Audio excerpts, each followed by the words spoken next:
Morning বন্ধুরা, কেমন আছো তোমরা সবাই? আই হোপ তোমরা খুব ভালো আছো, আর আমিও কিন্তু বেশ ভালো আছি। আজকে হলো বৃহস্পতিবার ঘড়ির কাঁটায় সকাল এখন 6টার মতো বাজে। তবে চলো আমার আজকের ব্লগটা এখান থেকেই শুরু করছি। আশা রাখছি তোমাদের সবার দেখতে ভীষণ ভালো লাগবে। আর যদি আমার ভিডিওটা ভালো লেগে থাকে তাহলে অবশ্যই একটা লাইক দিয়ে দিও, আর সম্পূর্ণ ভিডিওর সাথে অবশ্যই থেকো।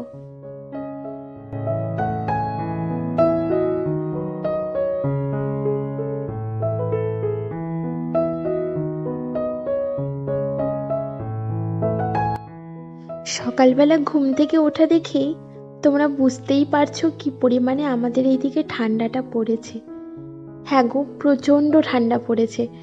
কয়দিন আগেই বলছিলাম না, এত রৌদ্র দিয়েছে মনে হচ্ছিল গরমকাল, আর হুট করে দেখো এত পরিমাণে ঠান্ডা পড়ে গেছে। আসলে প্রকৃতির সাথে আমরা কেউই পেরে উঠি না। ভগবান চাইলে এই মুহূর্তেই অনেক কিছু ঘটিয়ে দিতে পারে, তেমনি আবার তিনি না চাইলে সব কিছু ঠিকঠাকই থেকে যাবে, তাই না? ভগবানের সাথে কিন্তু আমরা কেউই পেরে উঠবো না। আমরা তো মাত্র তাদের হাতের নাচের পুতুল, বলো।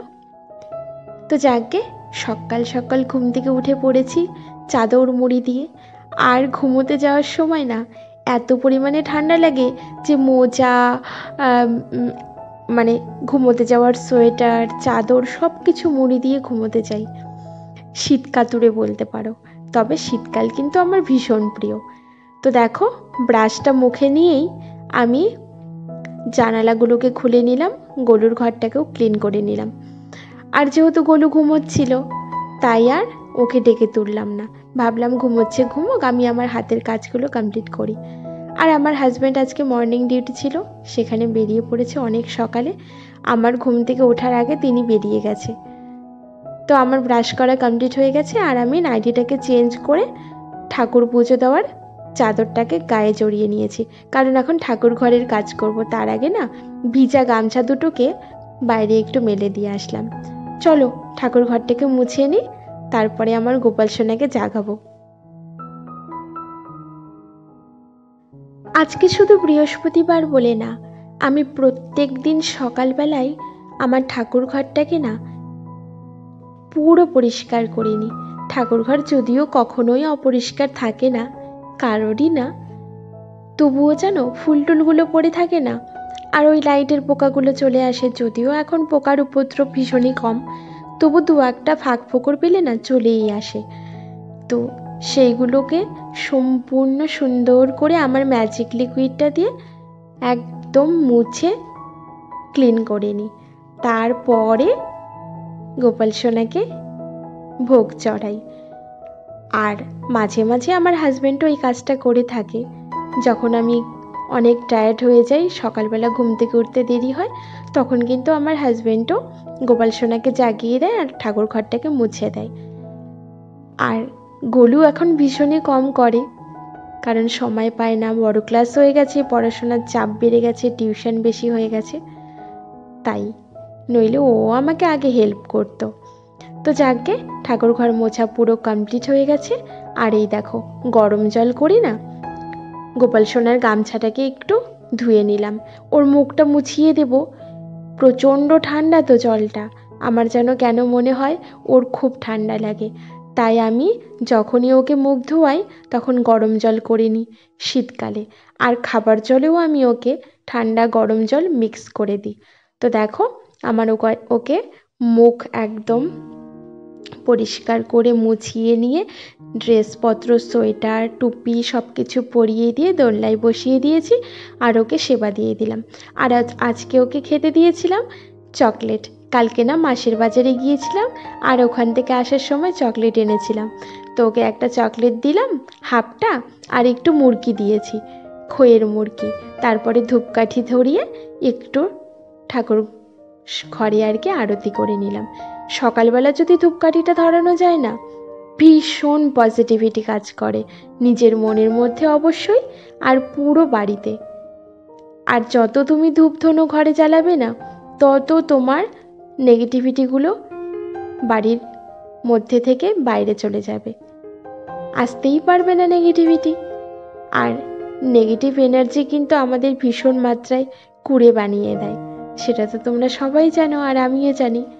তো দেখো, ওপরের ঘরের কাজকর্ম কমপ্লিট করে সোজা এসেছি গোলুর ব্রেকফাস্ট বানাতে। আর গোলুকে আজকে হরলিক্স দিলাম, একটা কেক দিয়েছি আর দুটো বেকারি বিস্কিট দিয়েছি। এই বেকারি বিস্কিটগুলো গোলু খেতে ভীষণ ভালোবাসে, আর কালকে যখন বাজারে গিয়েছিলাম আমি ওর জন্য এনেছি। তারপরে দেখো, আমার জন্য আর আমার হাজব্যান্ডের জন্য ব্রেকফাস্ট বানাচ্ছি। হুট করে আজকে আমার হাজব্যান্ড বলল, চলো আজকে একটু সুজির উপমা বানিয়ে খাই, দুজনে মিলে বানিয়ে ফেলো। সুজিটাও নষ্ট হয়ে যাচ্ছিল আর পোকা পোকা লেগে গেছিল, তো সেই কারণে আমি খুব সামান্য বানাচ্ছিলাম, কারণ আমি খুব একটা খাবো না, আমার হাজব্যান্ডকেই দেব, কারণ আমার সুজি এই টাইপের কিছু খেলে না ভীষণ অ্যাসিডিটি হয়। তো চলো উপমাটা হোক, তারপরে আবার আসছি।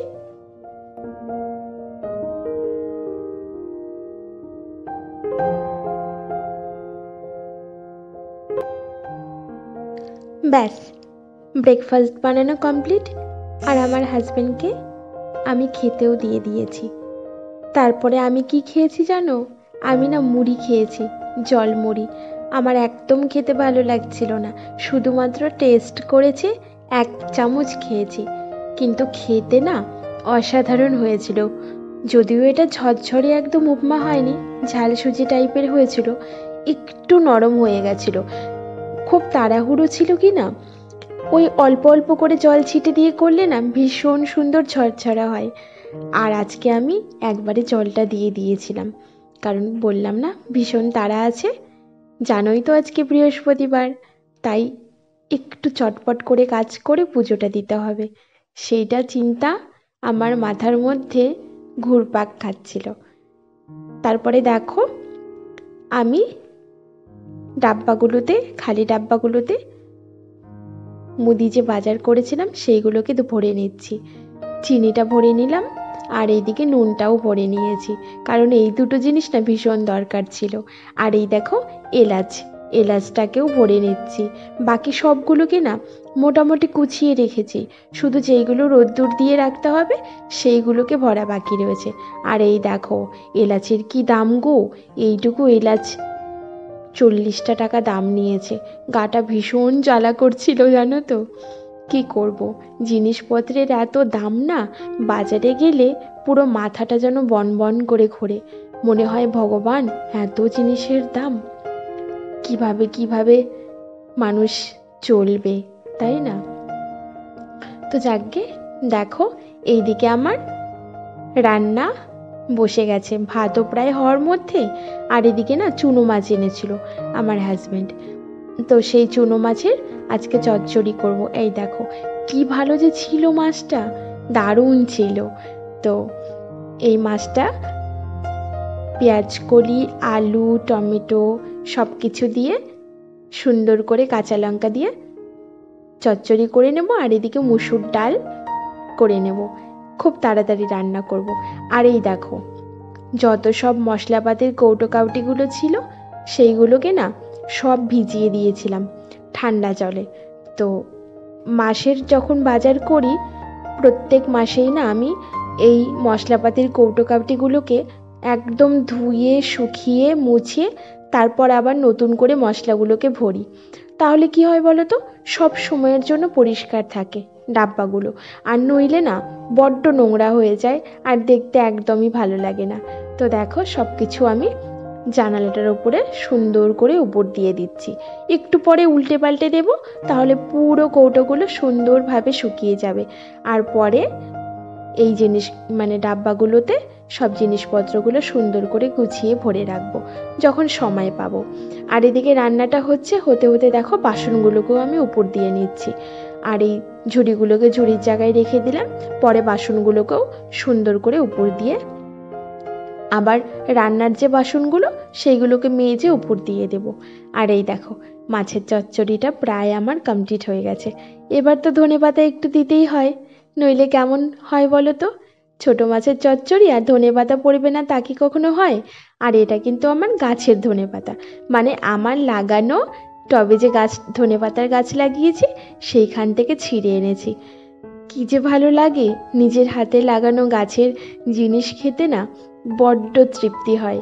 এমনি তো আমরা কিনে মুঠো মুঠো খাই, কিন্তু নিজের হাতের লাগানো একটা ছোট পাতাও যদি আমি খাই বা তুলি, কি যে ভালো লাগে সে আর বলে বোঝাতে পারবো না।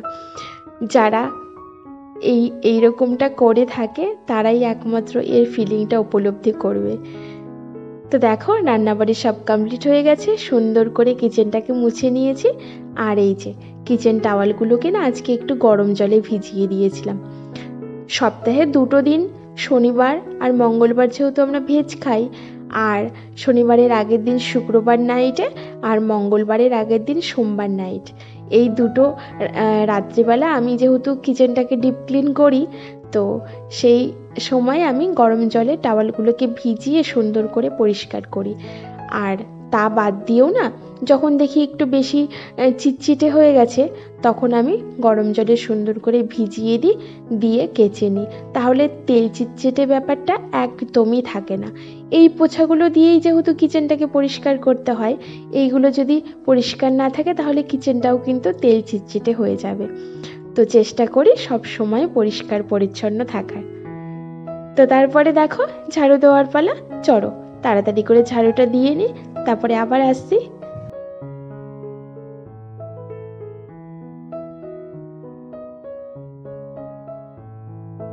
বাবা, ঝাড়ু দেওয়া কমপ্লিট হলো। নিচের ঘরটাকে আগে ঝাড় দিয়ে নিয়েছি, নিচের ফ্লোরটাকে, তারপরে গিয়েছিলাম ওপরে, আর তারপরে না পুরো সিঁড়িটাকে ঝেড়েছি, মানে একদম ছাদের ওপর থেকে একদম নিচ অব্দি। কি বলবো, পুরো হাঁপিয়ে গেছি জানো তো। তো কিছু করার নেই, আর যেহেতু শীতকাল, গায়ের মধ্যে একগুচ্ছ জামা কাপড় চাপিয়ে কাজগুলো করতে হয়, তো খুব তাড়াতাড়ি কাজ করা যায় না জানো তো, কি করব। আর তারপরে দেখো ঘরগুলোকে মুছে স্নান করে সোজা পুজো দিতে এসেছি। আর আজকে যেহেতু লক্ষ্মীবার, ঘর বসানো ছিল, মা লক্ষ্মীর ঘরটাকে সুন্দর করে বসিয়ে নিলাম। আর তোমরা তো জানোই মা লক্ষ্মীর ঘরের কাছে একটা ছোট পুজোর কলা রাখতে হয় আর একটা পানের খিলি, তো রেখে দিয়ে তারপরে হলুদ ফুল, সাদা ফুল, আজকে না জবা ফুল আমার ছাদ বাগানে একটাও ফোটেনি আর বাজারেও পাইনি, যেহেতু খুব শীত পড়েছে, জবা ফুল এমনিতেই ফুটছে কম আর তার মধ্যে ছোট হয়ে রয়েছে, তো আজকে একটাও জবা পড়েনি।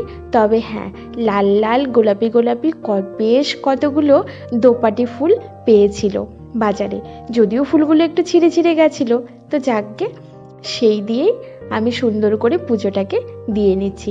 আর এই দেখো এই যে অপরাজিতা ফুলগুলো কিন্তু আমার ছাদ বাগানের, ভীষণ ভালো লাগে জানো, নিজের হাতে গাছ লাগানো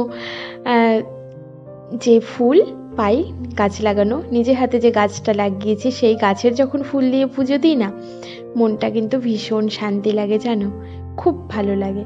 তো তারপরে প্রদীপ জ্বালিয়ে দিলাম।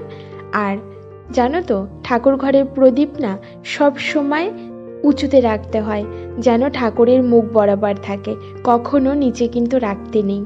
তোমরা কেউ কিন্তু নিচে প্রদীপ রাখবে না, সব সময় চেষ্টা করবে একটা উঁচু কিছুর মধ্যে প্রদীপ রাখতে, ঠাকুরের মুখ বরাবর যেন প্রদীপটা থাকে।